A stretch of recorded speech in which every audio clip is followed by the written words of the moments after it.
Et je pense que le minimum c'est d'être poli, d'être courtois. Donc il n'y a aucune raison de me retenir pendant 30 minutes, de me poser des questions stupides, de m'ignorer, et finalement de faire preuve de mépris. Est-ce que vos livres sont lus au Nigeria?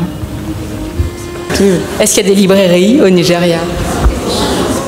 Elle, c'est Chimamanda Ngozi Adichie. Tu te demandes aussi comment va-t-elle réagir à cette question condescendante? Comment va-t-elle répondre à cette question pleine de mépris? Eh bien, avant de voir comment elle répond de façon spectaculaire à cette question, passons aux présentations. Chimamanda Ngozi Adichie est une auteure et écrivaine nigériane, reconnue mondialement pour ses romans et ses conférences. Elle est également reconnue pour ses prises de position franches et dénuées de toute complaisance. À l'occasion d'une soirée de la Nuit des idées, organisée à Paris en 2018, elle a été interviewée par cette journaliste de France Culture, Caroline Brouet. La tournure de ses questions est clairement empruntée d'un ton dénigrant, rabaissant. Tout le long de l'interview, Caroline a posé des questions avec une attitude très hautaine, auxquelles Chimamanda, comme toujours, a répondu avec classe. Chimamanda a donné son opinion sur le rôle de la France et l'emprise qu'elle a sur l'Afrique, par le biais par exemple du franc CFA. D'autres sujets qui font polémique et qui pourtant font toujours écho aujourd'hui ont été également abordés.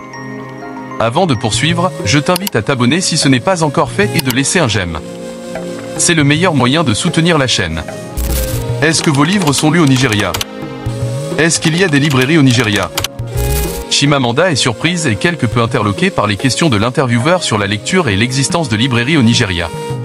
Cette partie met en lumière une méconnaissance et des préjugés courants concernant les pays africains dans le monde occidental. Chimamanda souligne que de telles questions reflètent mal la connaissance et les possibles biais sous-jacents des Français. Est-ce que vos livres sont lus au Nigeria? Tout à fait, ça va peut-être vous choquer, mais oui. Est-ce qu'il y a des librairies au Nigeria? Je vois, mais c'est précisément parce que ça vous fait réagir comme ça que je pose la question, parce que cette question-là va amener la suivante. Si vous parliez des histoires uniques, et précisément, quand on parle du Nigeria, pardon, mais en France, on parle très peu, sûrement pas assez, d'un pays comme le Nigeria. Quand on parle du Nigeria, on parle de Boko Haram. Quand on parle du Nigeria, on parle de problèmes de violence, des problèmes de sécurité. Je voudrais profiter de votre présence pour que vous nous parliez du Nigeria, peut-être autrement, dans la façon dont on ne le connaît pas. D'où cette question. Est-ce qu'il y a des librairies dans votre pays? Bien entendu, je suppose que oui. Mais est-ce qu'on lit au Nigeria? Je pourrais poser la question de la même façon en France. Est-ce qu'on lit en France? Aujourd'hui, on répond de moins en moins. Chimamanda.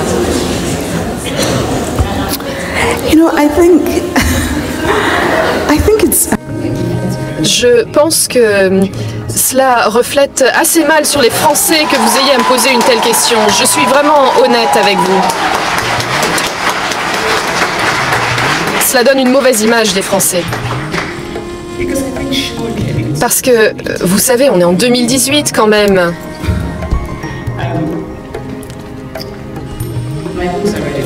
Mes livres sont lus au Nigeria. Ils sont étudiés dans les écoles, pas seulement au Nigeria, dans l'ensemble du continent africain aussi. Et cela me touche beaucoup parce que, bien entendu, je suis reconnaissante d'être lue partout dans le monde, mais le fait de savoir que je suis lue par les personnes qui sont les sujets de mes livres, c'est très important. Et vous savez, il y en a qui vont utiliser tout cela pour tirer des enseignements. Lorsque j'ai écrit L'autre moitié du soleil, je me rappelle très bien que mon premier événement avait lieu à Lagos. La salle était pleine et tout d'un coup, eh bien, c'est devenu des personnes qui ont commencé à débattre autour de l'histoire. Et vous savez, moi, j'ai pris un petit peu de retrait et je me suis rendu compte que ces gens échangeaient des mots, échangeaient des paroles et c'était la littérature qui avait permis tout cela. En raison de cette partie assez contestée de notre histoire, eh bien, les gens ont lu L'autre moitié du soleil et tout d'un coup, ils en parlaient. Ils n'étaient pas d'accord, mais ce qui était important, c'est qu'il y avait une conversation et cette conversation, elle a été déclenchée par la littérature. Et donc, je dois dire que j'étais pleine d'espoir autour de tout cela. Ce qu'on aimerait avoir ici, à vrai dire, qu'on a de moins en moins en France, des débats de cette nature à partir de livres. Rôle mondial de la France et franc CFA. Chimamanda critique la perception dépassée de la France en tant que puissance mondiale et le franc CFA qu'elle considère comme rétrograde. Sa critique du franc CFA reflète les critiques plus larges des relations économiques néocoloniales entre la France et ses anciennes colonies. En qualifiant cette monnaie d'extrêmement rétrograde, Chimamanda rejoint ceux qui voient le franc CFA comme un symbole de domination économique continue. Elle aborde également l'influence culturelle que la France exerce sur l'Afrique francophone, en la comparant à la présence culturelle plus indépendante de l'Afrique anglophone. De manière générale, je pense que la France ne se rend pas compte qu'elle n'est plus une puissance mondiale comme au XVIIIe siècle.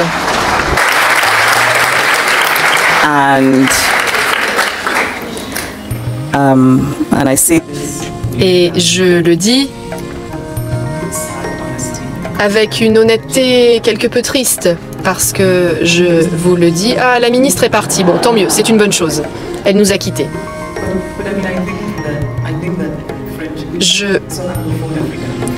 Bon, vous savez, moi je viens d'un pays africain anglophone, donc je ne suis pas francophone, mais je pense que l'histoire de la France, les relations francophones sont assez troublantes, assez dérangeantes.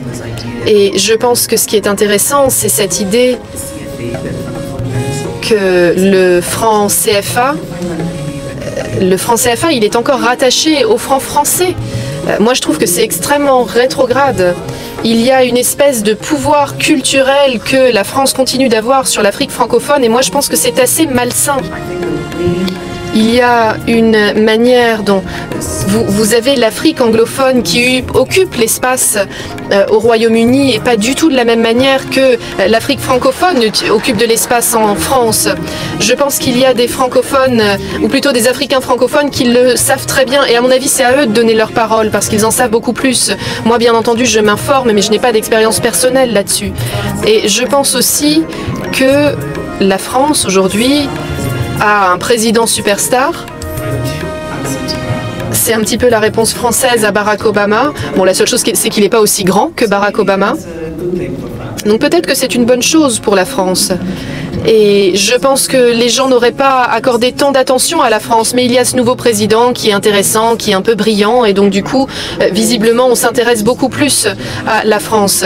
Mais ma critique, et je continue d'y souscrire, c'est parce que j'ai eu beaucoup de mauvaises expériences avec l'immigration française. Alors hier, c'était différent parce qu'ils ont été polis avec moi, mais chaque fois que j'atterris en France, et ça a dû m'arriver 4 ou 5 fois dans les 2 années qui viennent de s'écouler, eh bien, il y a une espèce de mépris avec lequel on me traite lorsque je présente mon passeport nigérian, et je trouve que c'est inadmissible, parce que les officiers de douane, c'est la première personne, le premier point de contact que vous avez avec un pays, et je pense que le minimum, c'est d'être poli, d'être courtois, et moi j'ai tout ce qu'il faut pour que légalement je suis présente, et donc il n'y a aucune raison de me retenir pendant 30 minutes, de me poser des questions stupides, de m'ignorer, et finalement de faire preuve de mépris. Donc voilà aussi ce qui a façonné mon irritation vis-à-vis de la France. Je pense qu'il est absolument essentiel de nous rappeler que tous les êtres humains méritent d'être traités avec dignité, quelle que soit la couleur de leur passeport.